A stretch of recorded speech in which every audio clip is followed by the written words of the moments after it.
Welcome back sa aking channel mga katropa. Ang ituturo ko sa inyo ay kung paano ayusin ang sunburn ng Aerox 155. So usapang sunburn mga katropa, mukhang naramdaman ko na ito na yung huling customer ko, una at huling customer ko kasi may construction sa harap. So titignan muna natin yung ginagawa nila, kung anong mayroon sa loob. Yun pala. Kaya pala kunting ulan lang, bumabaha na, halos maabot niya na yung gutter. Panay lupa na pala. Sisip-sipin natin nila ng truck yan, yung lupa. Dito tayo sa dashboard ng Aerox.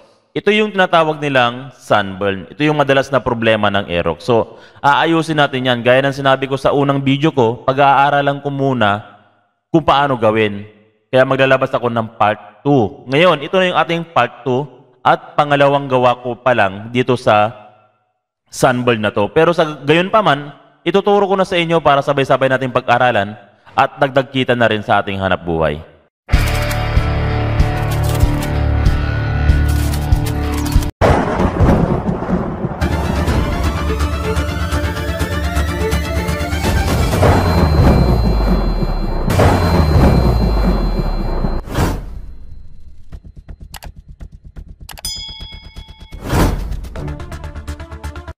Mga katropa, huwag niyong kalimutang suportahan ang aking channel. Huwag niyong kalimutang mag-subscribe upang makatanggap kayo ng tip tungkol sa pagwawiring.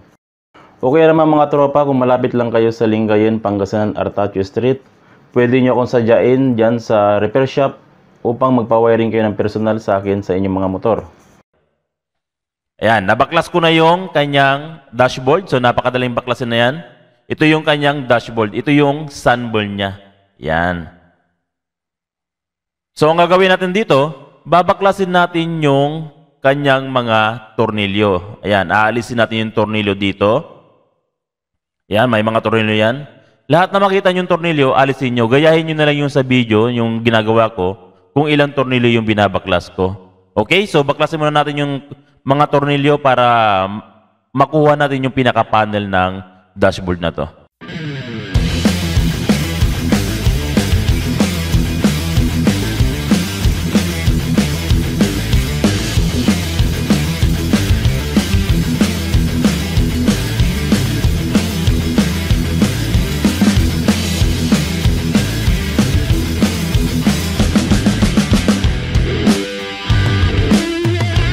Ito na yung kanyang itsura ng dashboard. Yan, natanggal na natin yung kanyang cover. So ito yung kanyang itsura. So dito sa dashboard, aalisin natin isa-isa yan. Yan, nakikita nyo nakahilera na yan. Aalisin natin yan. Tatanggalin natin yan. Tatanggalin natin sa pagkakahinang yan para makuha natin mismo yung dashboard ng Aerox 155. Ito, yung sunburn. Aalisin natin yan. So, ang kailangan natin dito ay dapat mayroon kayong vacuum. Ito, yung pang-vacuum natin, nabibili ito sa electronic shop. Kung wala man kayo nito, pwede kayong pumunta sa mga electronic shop o mga paggawa ng TV at ipatanggal nyo isa-isa yan. Ayan, ipatanggal nyo isa-isa, tapos kayo na magkabit ng film o yung Polaris na tinatawag, kayo na magkabit, tapos ipahinang nyo uli sa kanila yan pag babalik. Siguro magbabayad lang kayo ng 50 to 100 pa pwede na. Laking tipid na rin yun. Pero kung meron kayong vacuum, makakabili kayo nito sa electronic shop. Ito, makakabili kayo nito ng 120 or 180. So magagamit nyo na rin yan pag kayo naghahanap buhay sa motorcycle. Kung meron kayong ganitong vacuum, pwede na kayong mag-DIY ng sarili nyo. Tsaka kailangan nyo rin ng panghinang. Pero kung wala kayong vacuum, ipatanggal nyo na muna to sa electronic shop, itong mga nakahilera ng ito. Okay, so tignan nyo na lang kung paano ko gagawin. Tatanggalin ko muna isa-isa yan para makita nyo kung paano natin tanggalin yung kanyang hinang.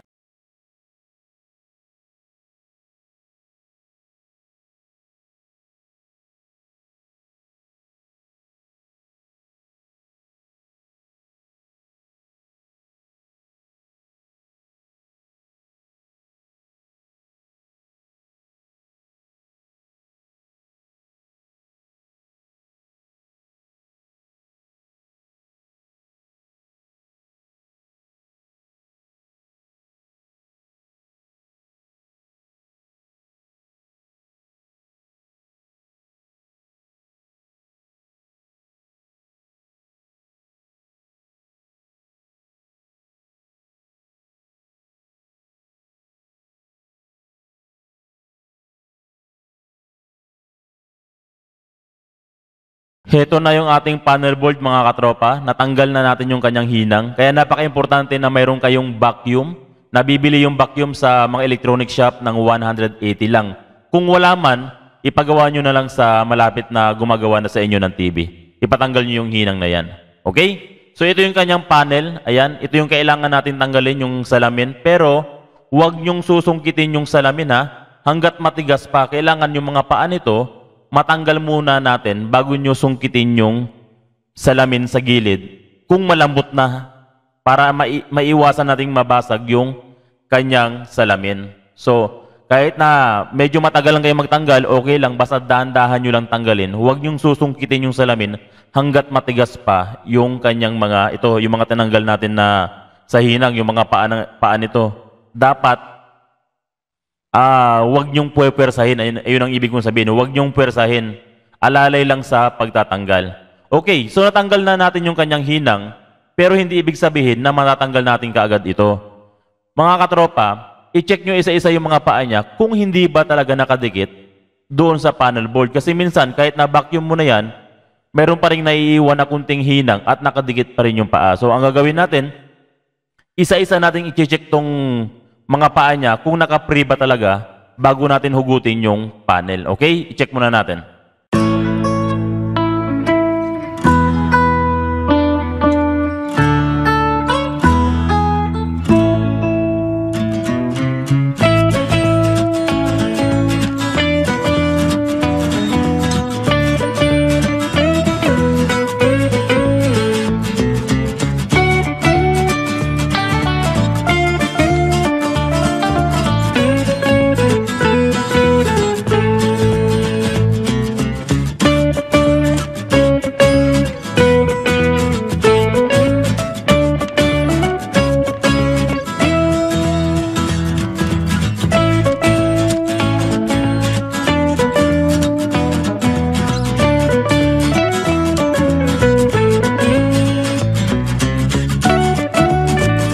So ito na mga katropa, siguraduhin yung alalay lang yung pagtatanggal nyo. So nasiguro na natin na tanggal na lahat ng ating mga paa dito, mga paa ng ating panel. So ang gagawin natin, itutulak natin siya gamit yung flat surface ng ating tools. Kahit anong tools nyo, basta flat surface. Pag naitulak na natin yan, dahan-dahan yung hugutin. Dahan-dahan lang. So hugutin muna natin. Ayan. So, hindi kailangan pwersahin to. Ito yung kanyang panel board. Naalis na natin. So, isa na lang yung tatanggalin natin para mapalitan na natin ng polarized itong ating sunburn. So, ito mga katropa, ito yung ating tinanggal kanina na pin. Nakikita nyo rito, mayroong salamin. Huwag nyo agad susungkitin yan. Huwag kayong magsusungkit yan hanggat matigas pa yung mga pin. Kasi nakaragbi ito eh. Itong mga pin nito, nakaragbi yan. Dapat dito nyo itutulak nyo yan. Dandahan nyo lang itulak hanggang umangat yung salamin. Okay, maliwanag ba yan? Huwag nyong susungkitin yung salamin kasi nakaragbi yung mga paa nito. So, ang gagawin natin, itulak natin yan dahan-dahan kahit na slowly but surely. Tama ba yun? Slowly but surely. Basta dahan-dahan nating itulak yan para makuha natin tong salamin ng dashboard. Ito, yung panel natin. Yan. So, itutulak natin to. Halimbawa, ganito. Dahan-dahan natin itulak. Ayan. Kasi ang iingatan nyo rito, huwag nyong sungkitin yung salamin hanggat matigas pa dito. Kasi, yung salamin kasi meron niyang parang pag naghiwalay yung dalawang salamin yan, yung mga number ng dashboard nyo, mawawala. So, ingatan nyo yun. Huwag nyong gagawin yun. Ganito. Kahit dahan-dahan lang, okay lang. Kahit hindi kayo magmadali. Basta dahan-dahan yung iangat yan. Nakikita nyo yung paligid ng paanong salamin? Mayroong rugby yan. Kaya huwag nyo susungkitin yung salamin kasi matigas siyang itulak. Gawa nung nakarugby yung ating mga paa. Ayan, nakikita nyo itong ginagawa ko. Ayan, nakikita nyo kulay dilaw dun sa Ayan, nakarugby yan. So, tanggalin muna natin lahat. Dahan-dahan na natin. So, mga katropa, kung gusto nyo umorder ng polarized na pang-Aerox, andyan na sa description ng video kung paano umorder ng polarized. Andyan na. I-click nyo lang yan para makapag-order kayo kung gusto nyo. Okay? So ito na yung ating panel board, aalisin natin tong buong salamin niya. So pwede na natin tong hatakin. Ayan, tignan nyo, nakaragbi siya. Ayan, nakaragbi, di ba?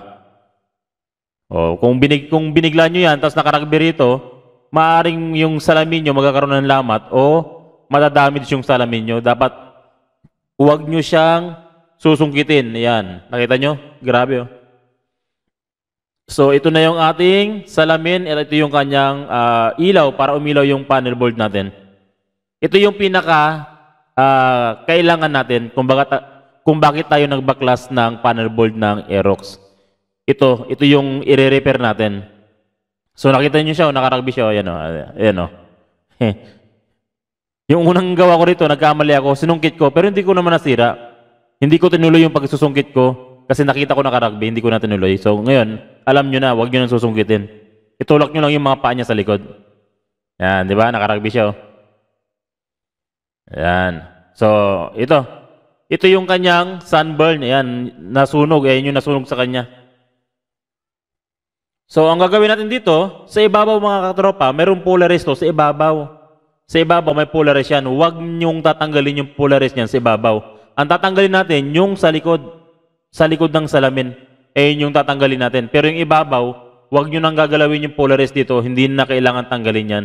Yung i-repair natin at ang i-replace natin ay itong nasa likod. Ito, yung parang salamin, yung makintab. Iyan yung susungkitin natin. Aalisin natin yan. Tapos, papalitan natin ng bago. Okay? Pero yung sa ibabaw ng salamin, huwag nyo nang aalisin yun. Ito lang. Nakita nyo to? Ito makintab. Itaob nyo lang yung salamin nyo, itaob nyo yung salamin ng dashboard nyo, tapos sungkitin nyo lang itong makintab na to dun sa loob. Ayan. Okay lang yan kahit masira na kasi sira naman talaga itong ano to eh. Sira naman na itong polaris niya eh.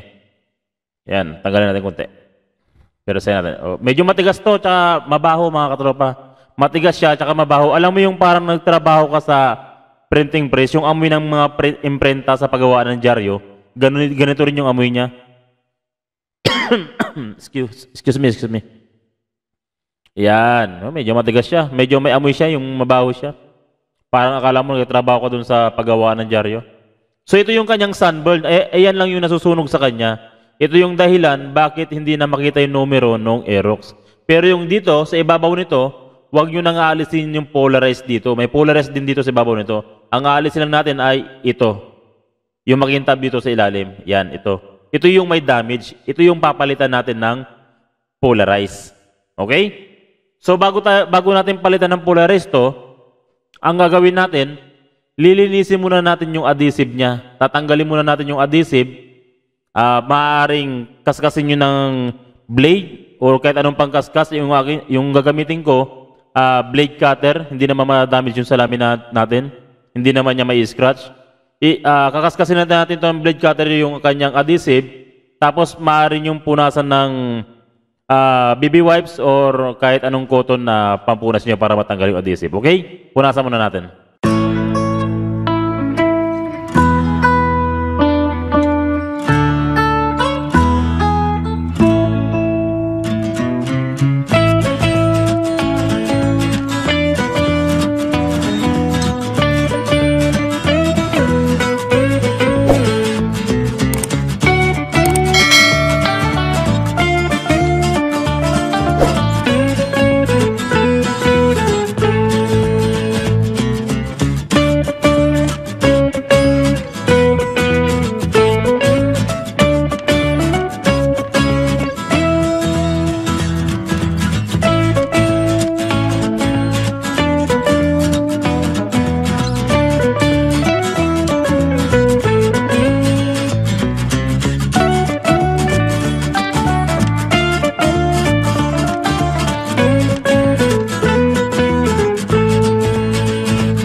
Siguraduhin natin mga katropa na walang adhesive na maiiwan dito. So i-double check natin palagi.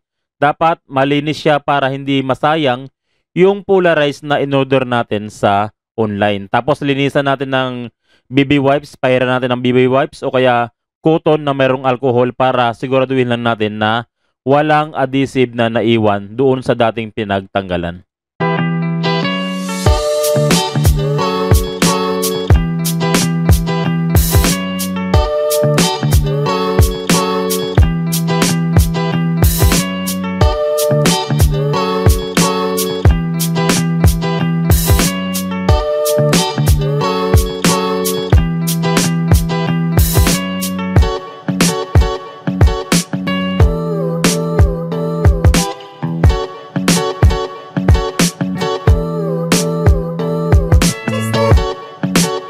Okay, pwede na nating ilatag itong binili nating Polarized sa online. Ito.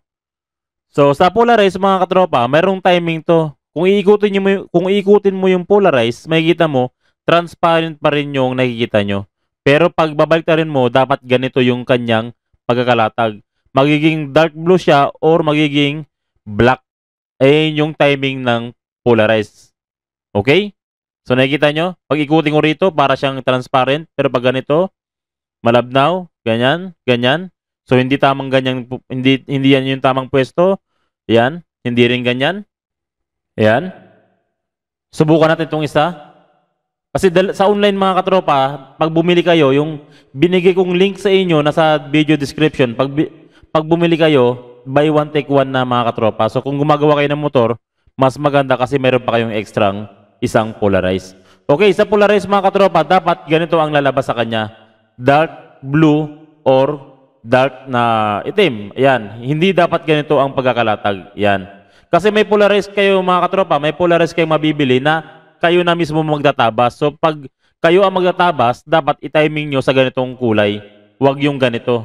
Pag ganito nyo tinabas at ganyan ang timing niya, hindi lalabas yung mga numero. Dapat bago nyo tabasin, ganito yung itsura niya. Magiging dark yung panel niya. Okay? Pero yung binigay kong link sa inyo, nakatabas na para talaga sa Aerox to. Para sa Aerox talaga yung Polarized na andyan yung link sa baba ng video. O-orderin nyo na lang. COD mga katropa, COD yan. Okay? So ganyan dapat yung style ng ating Polarized. Okay, so nakuha na natin yung timing ng Polarized. Dapat hindi ganyan. Dapat ganito. Ang susunod natin gagawin ay ilalatag na natin itong ating Polarized. Sa paglalatag mga katropa, kumuha kayo ng electrical tape, docking tape, o kaya masking tape na katulad nito. Ang purpose natin dyan ay doon na tayo hahawak sa masking tape o doon sa tape na nilagay natin para hindi natin hawakan yung Polarized. Kasi yung pag hinawakan mo yung Polarized mo at naka-expose na yung kanyang adhesive, babagat yung fingerprint ng kamay mo. So, hindi siya magandang tignan kapag inilaw mo na yung dashboard, meron siyang fingerprint na nakabagat. So, ayun yung iiwasan natin. So, para maiwasan natin yun, gagawa tayo ng hawakan na katulad nito. Itong ginawa ko, naglagay ako ng masking tape. Ayan, para hindi ko mahawakan yung mismong adhesive ng ating bagong Polarized. Ang magiging purpose ng ating tape ay doon tayo hawak para mahatak natin yung cellophane para ma-expose natin yung adhesive ng bagong Polarized. Okay? Tignan nyo yung ginagawa ko. Ayan. Pero kung meron kayong ibang diskarte, walang problema. Baka nahihirapan kayo sa diskarte ko. Subukan nyo na rin yung diskarte nyo. So, ayan. Ito yung ating cover ng adhesive ng Polarized. Tanggalin natin.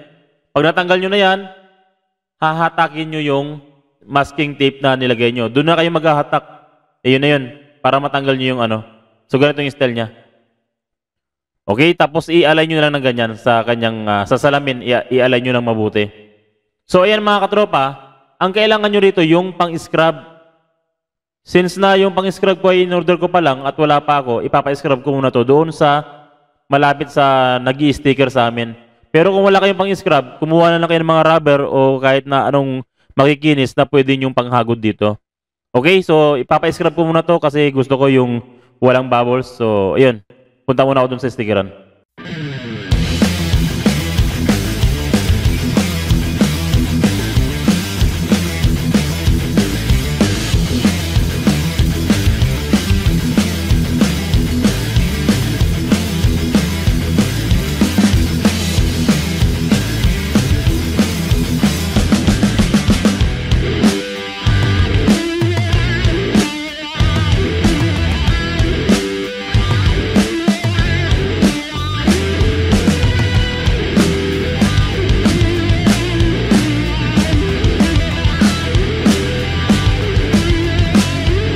Ito na yung ating pina-scrub doon sa stickeran. Pero kung gusto nyo magkaroon ng ganun pang scrub mga katropa, yung nakikita nyo sa inyong screen ngayon, umorder kayo sa Shopee, meron niyang nabibili pang scrub na 55 pesos. Okay, so isauli na natin itong ating panel. Sa pagsasauli ng panel mga katropa, meron itong guide na tinitignan, may guide tayo dito. Yung guide natin dito, para hindi magbaliktad yung ating panel, tignan nyo itong guide na to. Ito makikita nyo mayroong kanal dito. Ayan, may kanal dito. Diyan nyo itatapat yung ating kanal ay yung ating salamin. Sa salamin, meron kayong makikitang umbok din dito. Ibig sabihin yung parang humps niya, yung umbok niya. Ayan, nakikita nyo. Yung umbok na yan, ayan, yung parang kuntil na yan. Okay? Doon nyo itatapat yun sa tinuro kong kanal doon sa lagayan niya. Pero yung kabilang side, nakita nyo, flat siya. Wala siyang nakakaumbok na salamin. Pero dito meron. Kasi ay ito yung dalawang umbok na to, ito yung magsisilbing guide dito sa lagayan ng ating panel. Okay? Dito natin siya itatapat. Siya yung magsisilbing guide pag ibabalik na natin itong panel dito sa kanyang pinaka-frame. Ayan. Okay? Sa pagbabalik ng panel dito sa frame mga katropa, huwag nyong pepersahin. Dahan-dahan nyong ilalagay itong mga paa. Alalayan nyo lang, baka malukot o maputol, masisira na yung ating panel. Dahan-dahan nyo lang mga katropa na ibalik. Okay? So, okay na yung medyo matagal natin ibalik. Ang importante, hindi natin masira at maalagaan natin yung mga paanong panel kasi napaka-importante niyan. So, dahan-dahan natin siyang ibabalik doon sa kanyang pinaka-housing. Ayan. So, gaya ng ginagawa ko, dahan-dahan nating ilagay. Okay lang kahit medyo matagal.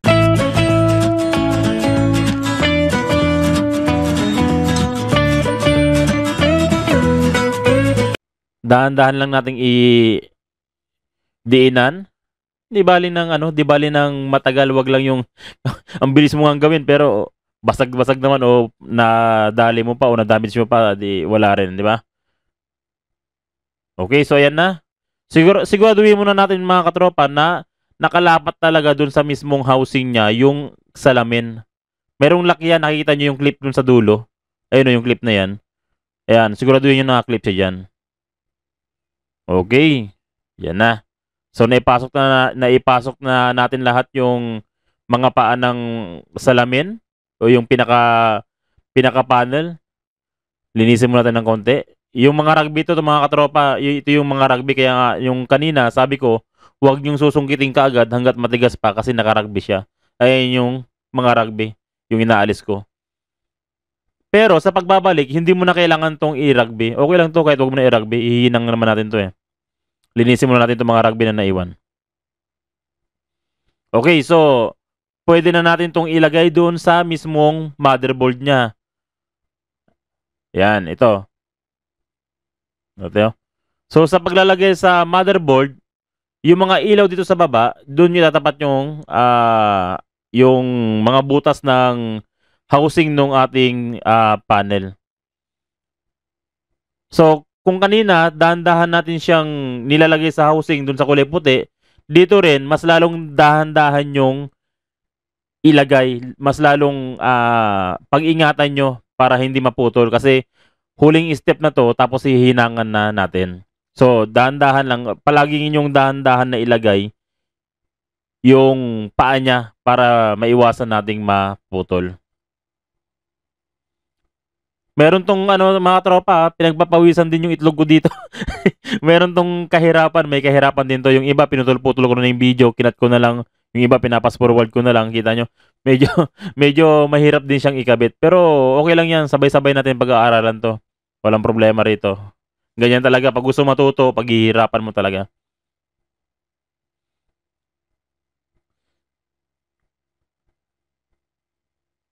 Okay. So, yan, mga katropa. Pass forward na natin kasi pinawisan na yung itlog ko dyan. Ang hirap niyang ilagay. So, ito na mga katropa, na ilagay ko na yung ating panel board doon sa ating pinaka-motherboard, doon sa kulay green na board. Ayan na, ayan. Pagkatapos niyan, hihinangan natin isa-isa yan pabalik. Okay, hihinangan natin uli yan. Ngayon, kung yung dashboard nyo ay pinatanggal nyo lang dun sa paggawa ng TV, ipahinang nyo na rin sa kanila pabalik yan. Dalhin nyo doon, tapos ipahinang nyo pabalik isa-isa itong mga paan nito. Okay? So, yan, hihinangan ko muna at pwede na nating i-testing to pagkatapos nating hinangan. Hinangan ko muna.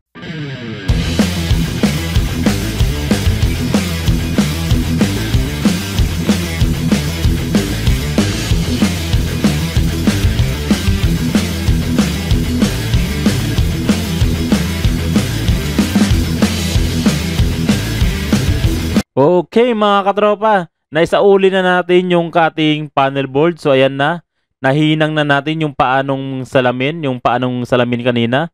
Nailagay na natin yung ating polarize at ayan, nakaset na. Susubukan muna natin to bago natin assemblin yung pinakabuong housing ng ating panel board. Subukan muna natin kung anong itsura niya. Okay? So ito na, tetesting na natin. Nailagay na natin yung kanyang socket. Ayan. At subukan natin isusi. Pahawak muna natin to kay sir. Si sir pala taga San Carlos pa siya. Dumayo pa siya dito sa ating shop para magpagawa ng panel board. So testing natin. Oh, wow. Okay. Okay, chamba. Nakachamba. Ayan, matras. Next. Okay. So yan lang mga katropa. Try lang ng try ako. Lakas loob ko lang itong ginawa. Lakas loob ko lang siyang ginawa para at least sa susunod na may paggawa sa akin, alam ko lang gagawin ko, dagdag kita sa akin to. So, i-share ko na lang sa inyo. Pangalawang beses ko pa lang itong ginawa mga katropa, pero i-share ko na rin sa inyo para sabay-sabay nating pag-aralan yung dagdag kabuhayan. Okay, i-assemble muna natin itong buong panel niya. So, ito na mga katropa, na-assemble na natin yung buong panel, naibalik na natin yung mga dapat ibalik dito sa kanyang head at i-testing natin. Oh, 'di ba? So ayan lang mga katropa, pangalawang gawa ko pa lang 'to. Lakas loob lang mga katropa pag kayo nagmi-mekaniko, lakas loob lang para dagdag hanap buhay din sa atin. So shinare ko na rin sa inyo mga katropa kung paano gawin 'to. Maraming salamat sa inyo mga katropa sa walang sawang pagsuporta sa aking channel at sana'y nagagamit nyo sa inyong panghanap buhay or sa inyong pag-DIY. Maraming salamat mga katropa. Ingat sa pagwawiring at God bless po sa ating lahat. Ingat mga katropa, lalong-lalo na sa pagwawiring. Bye-bye!